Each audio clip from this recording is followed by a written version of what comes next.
Hello, my name's Kris Oldland. I'm the editor-in-chief of FieldServiceNews, and you're listening to the Field Service Podcast. Today, I'm very, very pleased to be joined by New York Times and Wall Street Journal bestseller, Hall of Fame speaker, and all-round customer service and experience guru, Mr. Shep Hyken. Shep, how are you doing, sir? Man, I'm doing great, Kris. Thanks for having me on the show. No, it's a real honour, Shep, the reason why we wanted to get connected first and foremost is because you're going to be joining us on this side of the pond in a not too distant future, joining us for a Service Mastery Day in Amsterdam. Perhaps as an interlude to the conversation, you can just kind of give us a feel for what's going to be the big takeaways from there. I know it's going to be a lot of high energy, a lot of real good insight, but what's the inside track on that, Shep? Sure. Well, one of the things is, of course, I'm a professional speaker. I get up and travel around the world and give speeches.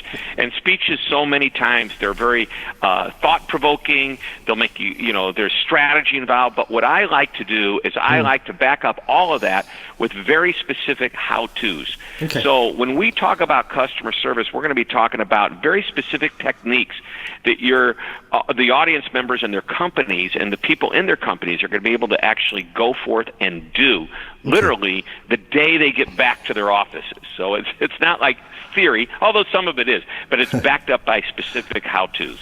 So there's very specific takeaways, which is great, because I always say, I travel a lot of conferences, and I always say if you can take maybe one or two ideas away from something, that's great. But if you can walk away with some specifics that you can walk into the office the next day and start to action these things, then that's kind of paid for the entrance fee in my mind always, and then some.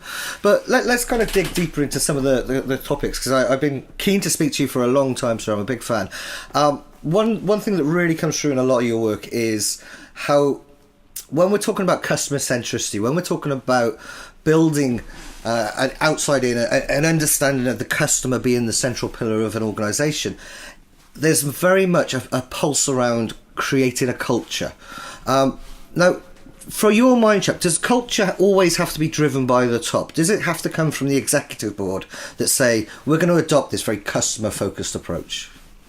Right. Well, it starts at the top, because a leader has to decide this is what we want to be. We want to be, and by the way, different industries, they may have different feelings as to how deep and how hard and they have to work at it. I mean, I think every company has to deliver great service, or at least meet the expectations of the service standards that our customers have of us. But here's the thing: if it doesn't start at the top, it's not going to be anywhere. I mean, it starts, everything that a customer feels on the outside is a result of what happens on the inside of a company. Yeah. The CEO, the chairman, the VPs, everybody at the top is going to help define what that service vision is. And let's just talk about service, not about mission statements and values, but a service vision, which is separate, and it's usually pretty short. My feeling is it should be one sentence long. Let's make it easy for everybody to understand what our service vision is. I always talk about the Ritz-Carlton's vision, which they call their credo, which is we're ladies and gentlemen serving ladies and gentlemen. It's 9 words long. Nice. It's really easy to remember. Everybody who comes to work there gets it, and they know it, and that's what they do. And if they don't, they get out of alignment in that vision. By the way, it's leadership's job to keep people in alignment. But if they get out of that alignment, it needs to be brought back in, or changes have to be made. If you want, and I wasn't planning on doing this at the conference, but I think maybe I'll incorporate this briefly. There's a 6-step process to creating a customer-focused culture or a customer-centric culture, and I'm happy to share that with you. I can literally go through it in less than 3 or 4 minutes, although when we do it for the presentation, I'll expand on things a little bit. But it's real simple. It does start at the top. Leadership has to define what it is. We already talked about that one sentence. I call it the mantra. It's a service vision. Next, it needs to be communicated properly. Okay. Everybody needs to know what's out there, and there's different ways to do that. The third step is we have to train people to it. We can't just say go out there and be nice and expect everybody to know exactly what to do. I'll give you a quick example. If you hire, if I'm a restaurateur and I want to hire really good customer service people, I might meet somebody who worked at the front desk of a hotel for 10 years. They're amazing talking to people, but they come to work for me at my restaurant. I still have to teach them how to properly serve. You pick up the plate from the right or the left. So there's training involved at every level of service, soft and hard skills.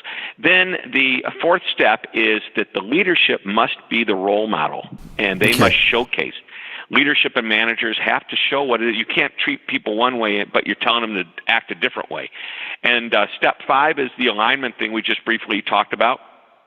It's the leader's job to keep everything in alignment, whether it be a department, a region if it's a larger company, or an individual employee. It doesn't matter. Everybody in every company, every part of the company needs to be in alignment. And finally, number 6 is to celebrate everything that's working when it's working well. Now, that's 6 steps, and I call them 6 simple steps, but they're not necessarily easy steps, simple to understand. So we've had clients that have companies that have 35, 40,000 employees. It takes 5 to 6 years to go through a process like this and start to see the culture dramatically change from where it was on day one. And then we have smaller companies that have, 200 employees, and it's not necessarily you turn on a dime, but you turn within a few months. Yeah, it's really interesting, some of the things that you've come out there that kind of echo a lot of my own kind of experiences within the customer service world. Some regular readers of FieldServiceNews and listeners to the podcast will know that my first steps into the world of service were via the hospitality trade, and I always reference back to this microcosm of service that is that 45-minute interaction with a waiter at a restaurant, where I always think that's a great example of where we're seeing service at its purest, because there's a very, very simple transactional relationship that if that service is good, then that server will be remunerated. But of course they've got such a short amount of time to get in there, understand who you are, build a rapport, do all of the basics that you assume would be right, like get your food correct, and then wow you. And that's something that the organisation I used to work with, that was our mantra when we our service statement, as it were, would be within our walls. Very basic, wow, and don't let anybody walk out of the building within our walls that we could not wow. And it's really interesting that comes through. Another thing that I pick up there is the importance of communication came through in a number of those steps, Shep. Is it the old adage of you say something, you say it again, you say it 3 times, and then you go off and say it again? Because some of these messages around service and understanding service, they need to be kind of become habit, don't they? We need to not think about good service and delivering good service. We need to just do it automatically because it's something that we've had it ingrained into our DNA. Would you agree with that? Right, and I'd add, you mentioned the last word you mentioned was, and we do it again, and I would just add, and again, and again, and again.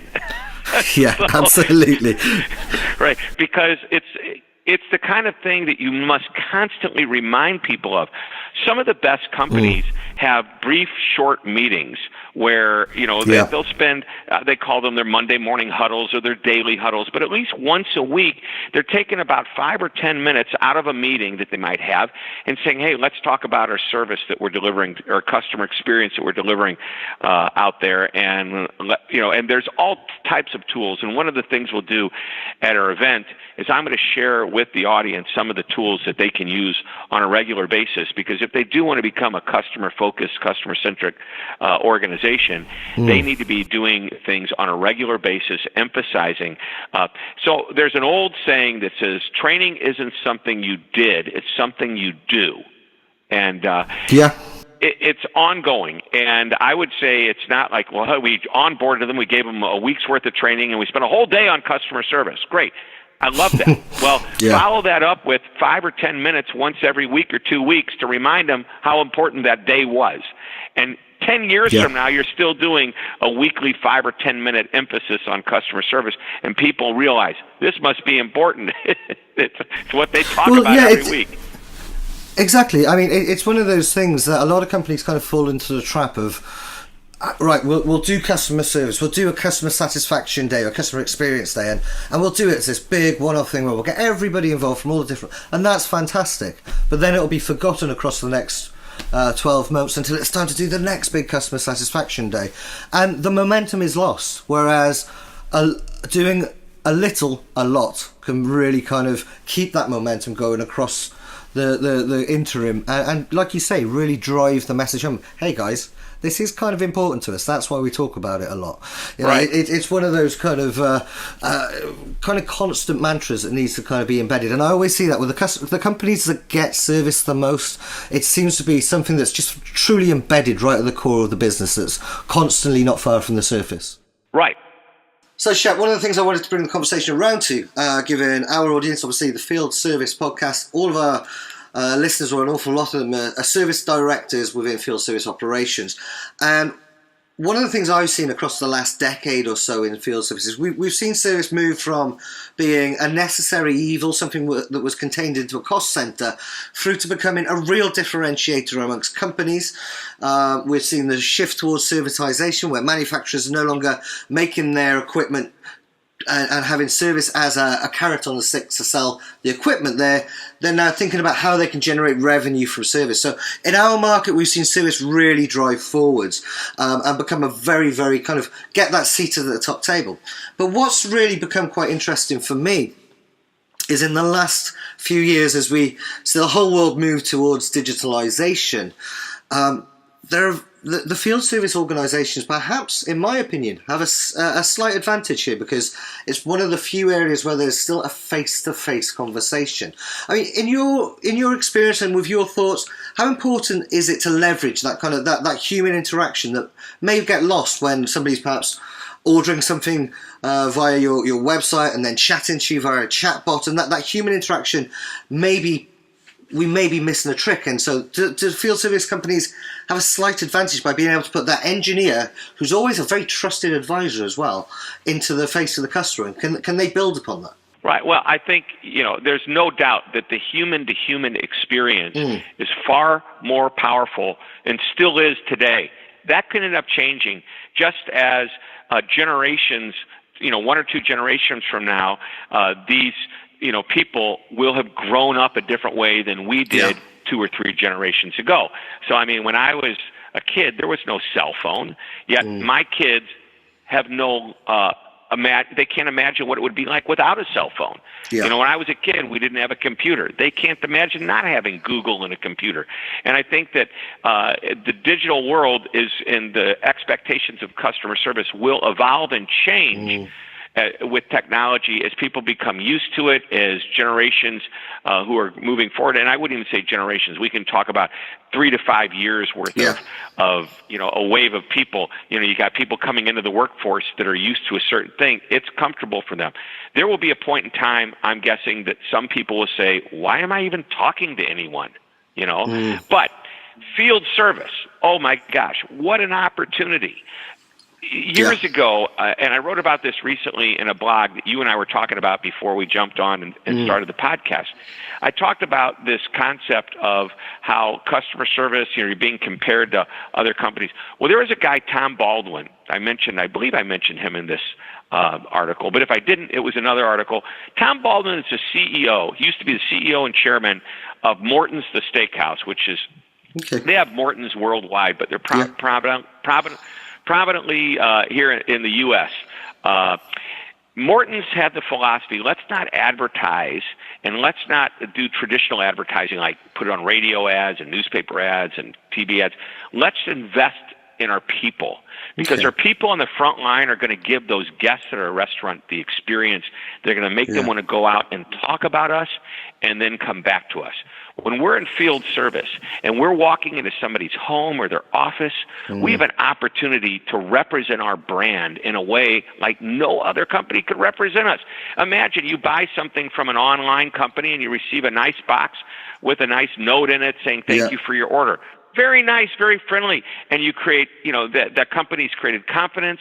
But man, what if a company rep brought that box in, opened it up for you, handed it to you, talked to you about the product, showed you how to use it properly? I mean, it's a night and day difference opportunity, and that's what field service reps have the opportunity to do. But the problem that's happened in the past is they're marred with, in some industries especially, they're marred with the problems of a reputation of, hey, we'll be there sometime between 1 o'clock and 5 o'clock. You need to take a half a day off work and sit at home and wait for us. I mean, that's not any way to treat a customer.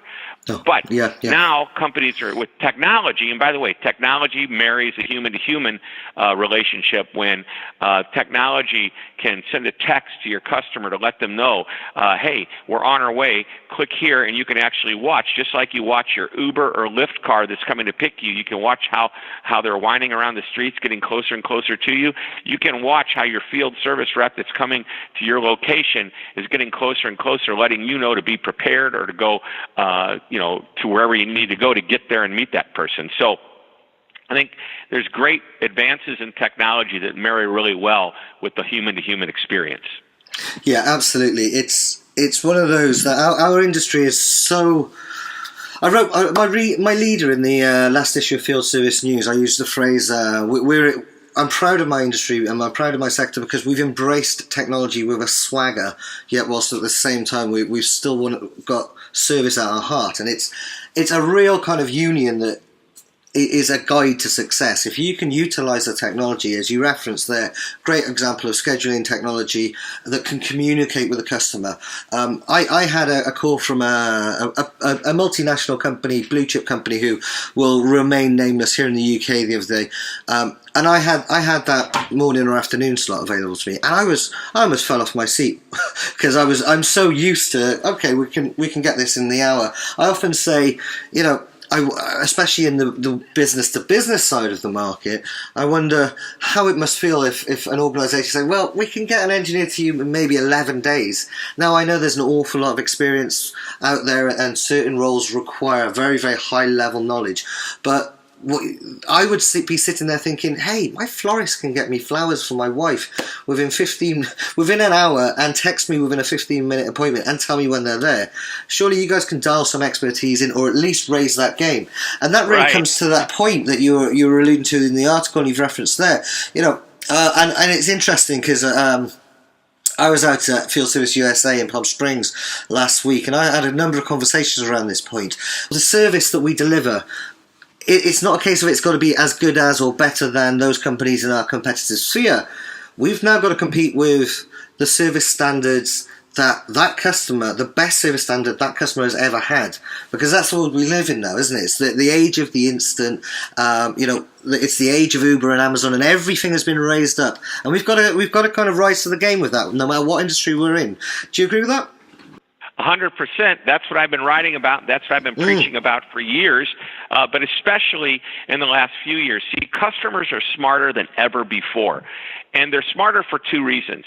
Because number one, the companies that are delivering great service, they actually promote. We've won this award in customer service. Come and experience our service.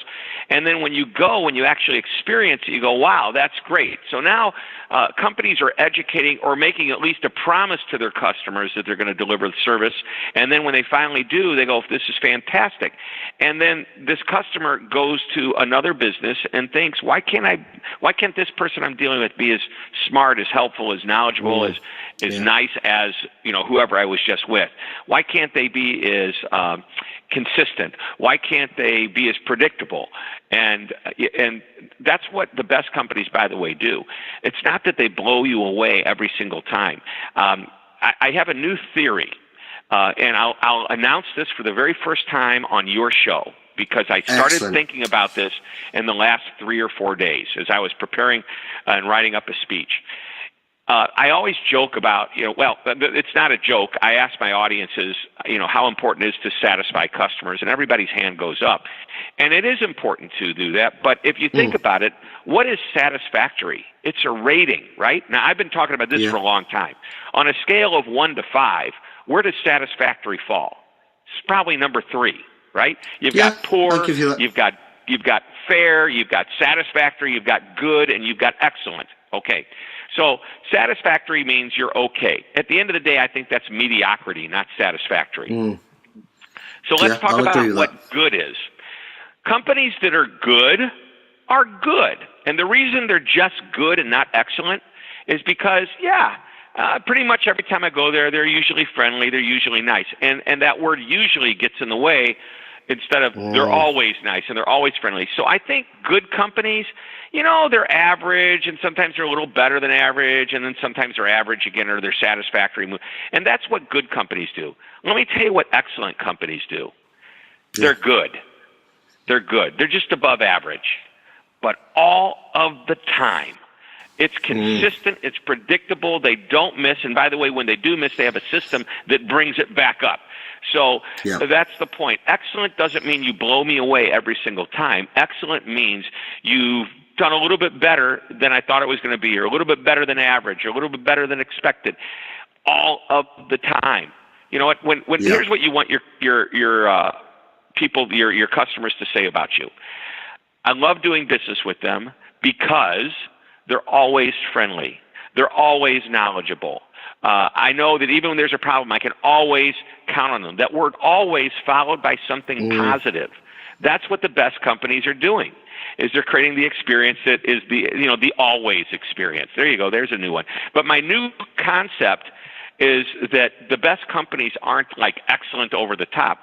I've always said they're a little bit better than average all the time. But when you put on a scale of 1 to 5, they fall in the category of good, but since it's consistent, it throws them into excellence. Yeah, no, I get that. I think that's absolutely in line with the thinking that I have in my mind in my own personal life. For example, the hotel chain that I always choose to stay in where possible. It's not because they're the greatest hotel chain in the world. It's because I know wherever I visit them in the world, I know that pretty much it's been a good 4-star rating, 4 out of 5 rating.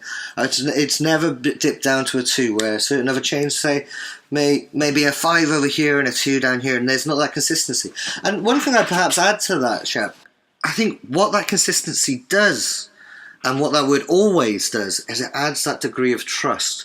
And that is perhaps the intrinsic element there, because we fundamentally trust that brand, and if we trust them, then we're gonna eulogize about them, we're gonna shout about them from the rooftops, as we know that's the best advertising anyone can get. But also we're gonna stay loyal, and I find that people are inherently. I'm worried about that.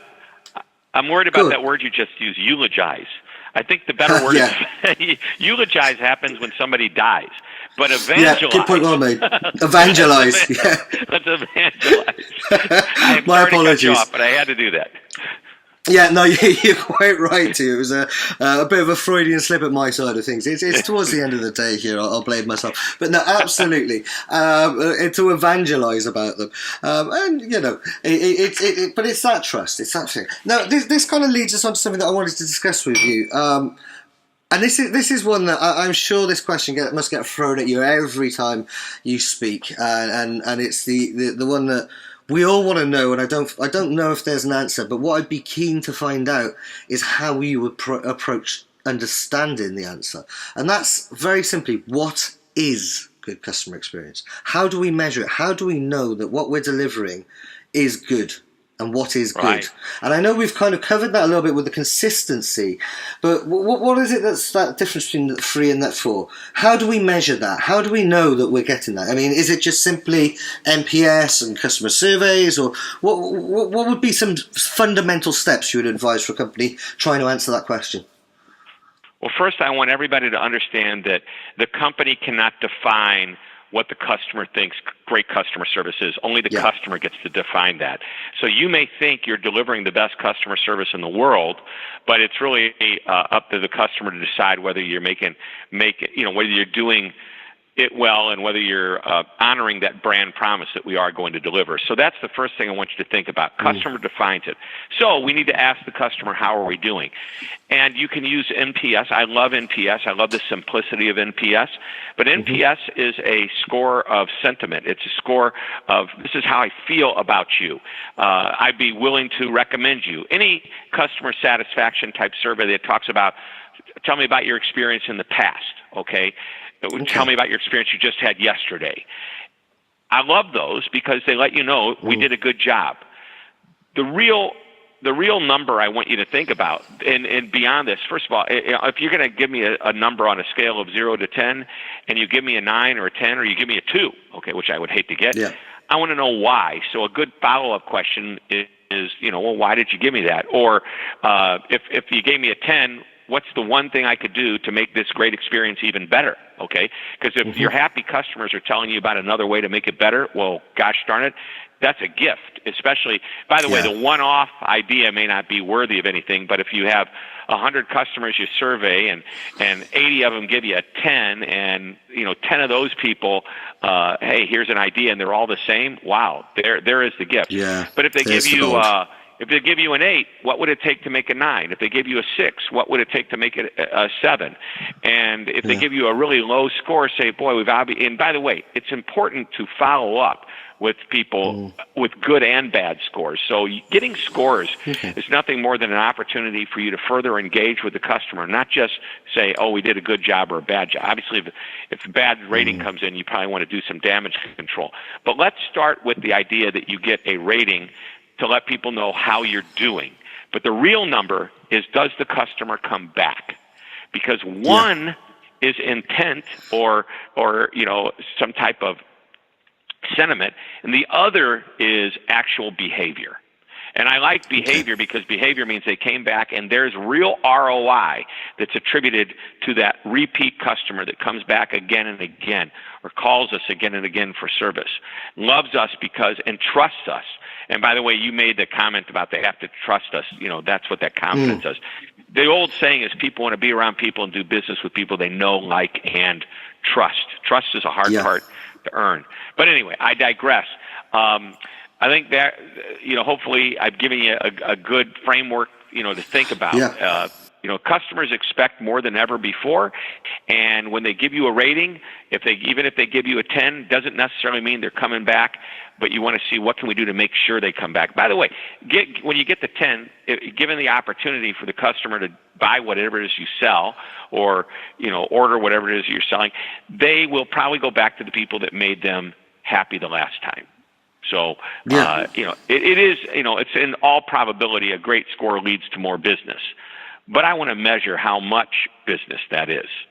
Yeah, so that's really interesting. So you're taking something like sentiment, which is an intangible, but by understanding and tracking and seeing how much that business is coming back, you're able to ally that sentiment to something much more tangible, which is the repeat business, which I think is a very, very sensible way of looking at it. But you've explained it in a clear way, which I wouldn't have actually perhaps not aligned those two together. So I think that a real nice insight there. To go back to the 2s and the terrible scores, I've always kind of leaned towards the feeling that actually it's amongst those customers, those that are genuinely unhappy with your service, that perhaps the greatest learnings could be.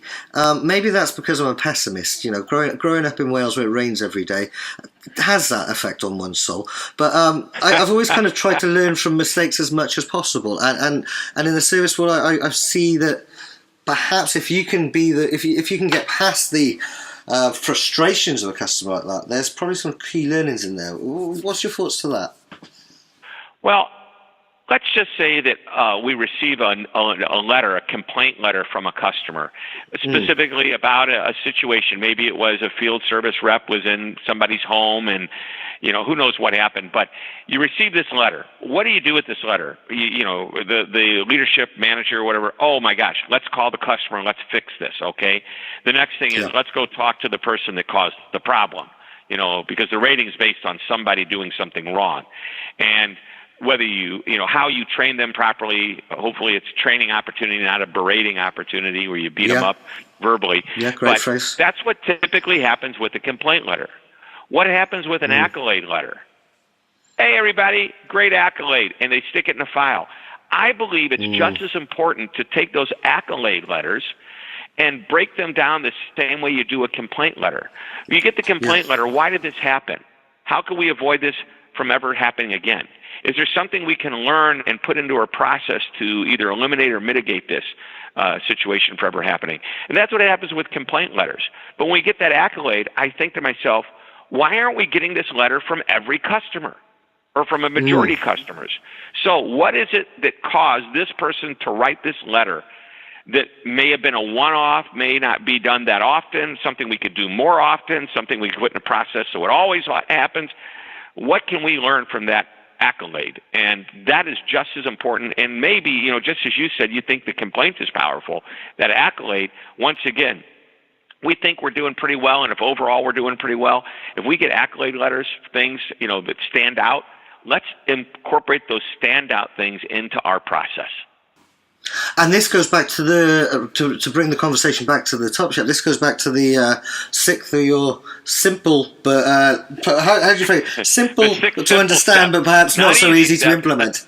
Yeah, sick, simple, but the sick will celebrate. And of course, that's the point around the accolade is to be able to kind of raise that point up and say, hey, look, we're getting this right. Excellent job, Joe. Joe Blogs. Let's break down why we've done that. So yeah, okay, yeah. Maybe it is the rain seeping into my soul that makes me a pessimist all the time. Just one or two final points I'd like to touch on. I could keep this conversation going all day, but I'm conscious of time.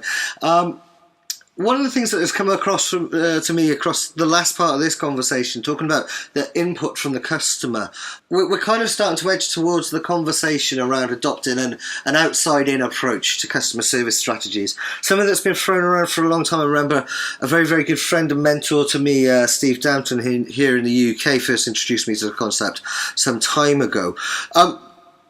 For your money, is it the companies that kind of adopt that outside-in approach to building their processes, understanding how the customer perceives them from the outside rather than how we are going to serve them from the inside, that flip on that view? Do you find that those companies that adopt that tend to be more naturally gifted, as it were, in terms of delivering service excellence? So I think it's kind of like which came first, the chicken or the egg? Do we decide internally, this is what we think our customers want, and then go out and find out why, if we're right? Or do we go to our customers, ask them what they want, and try to and create the process to deliver that? Yeah. So let's break it down. I'm not sure it really matters one way or the other, but here's what I think the best companies have been able to do. I'm going to use the word journey map. It may be overused. It may be an old phrase, but I think there's so many companies out there that haven't done it. I think the journey map is a powerful place to start.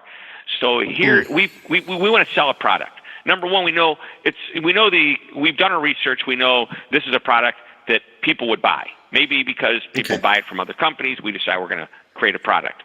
And again, I'm very generic example. All right, so how are we going to get the customer? How are we going to take care of this customer and get them what they want? And we need a journey map. What does a typical customer's journey look like as they decide, hey, I think I'm going to go research this, and now I find them on a Google search, and now I'm on the website, and maybe there's a phone number so I can make a call if I need to call and have questions, or maybe I can just order it. And once it's ordered, is there a confirmation email that takes place? I just ordered or signed up for a new credit card. This is bizarre. I fill out the application, and it says, thank you. Doesn't say I'm going to hear from anybody. Nothing. I don't get a confirmation email that we've got your application. You'll get back. You'll hear from us in a week. Nothing. And then out of the clear blue, I get an envelope a week later saying your application has been reviewed and approved. Well, gosh, thank you very much. But I wondered if the application had even been received. Okay. Yes. Anyway. Yeah. So there's a process, things like that. It's like those are friction points in the process. Those are top line touch points. And once the touch points are established, what is it that every customer experiences when they do business with us, or a typical customer? Then we need to look at each one of these touch points and say, okay, is there any friction here? Let's sit down and let's talk to customers at each and ask them about each and every point. So we want to maybe do focus groups, but we need to find out what those opportunities are within each of those touch points to make the experience even better. And by the way, let's go back to customer-focused companies.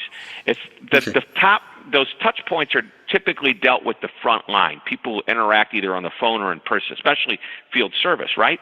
But what about the rest of the company? What about the rest of the company? How do they fit in? Well, behind every touch point are impact points, usually happening inside a company. Years ago, Jan Carlson came out with a book called Moments of Truth. And he defined the moment of truth as when a customer comes into contact with a company, they form an impression. and he took people through a typical journey. He ran Scandinavian Airlines. The passenger of an airplane made a reservation. They go to the day of departure. They check their bags at the curb. They go inside of the ticket counter. And there's all these steps to where they finally get to their destination, and their bag's waiting for them at the baggage carousel. Well, when you check that bag on the day of departure, when you pull up to the airport, and you see it go on that conveyor belt into a dark hole somewhere, all of a sudden, a few hours later, it shows up magically at your destination. It doesn't happen by magic, actually. It happens because 20 people probably touched that bag, picked it up, moved it to a cart, scanned the whatever. So many people had to touch it. And that's the point. People behind the scenes have so much impact on the top line touch point. And we need to make sure everybody's aware of their jobs and aware that their jobs impact the overall customer experience.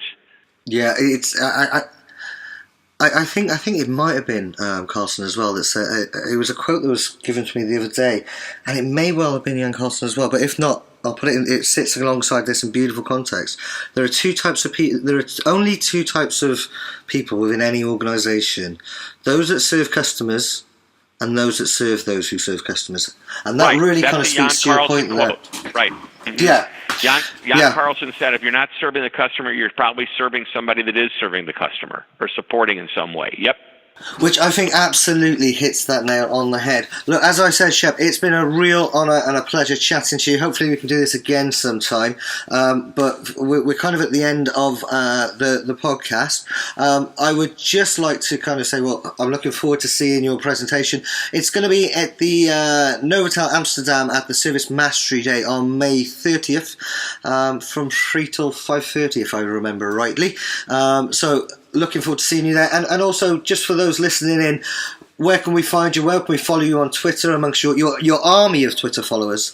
And tell us all the best places to find you. Tell us. Sure. I think it's Shep TV on YouTube as well. Give us all the details. Yeah. So my Twitter handle is my last name, Hyken, @Hyken, and my website is Hyken.com, HYKEN.com. If you want to look at my videos on YouTube, I have, I think, almost 600 videos or more right now. I post a new video every week, a customer service lesson. There's hundreds of them on there. ShepTV.com or Shep.tv. When the new TV extension came out, I got Shep.tv. That's kind of cool. So definitely. That's a pretty easy one to get to. So those are different ways to reach me. And, there's, of course, go look on our website. There's hundreds of articles on that website that you can pull from and use as training material. None of them cost. I believe in that law of abundance. The more you give, the more you get. People love that I keep putting content out there, and for some reason they keep calling and asking me to come and work with their companies. Imagine that. I love that. So it's a pretty good place to be in. It's a pretty good place to be in. And just the website is Hyken.com. I'm going to put a plug in for you, sir, because The Cult of the Customer is a fantastic book that I've got proudly on my shelf amongst a couple of others of yours. So that's what I would thoroughly recommend to anyone reading. But for now, it's just for me to say thanks everyone for listening in. Shep Hyken, thanks ever so much for joining us. I look forward to meeting you in person in Amsterdam, and we'll see you all again soon. Take care.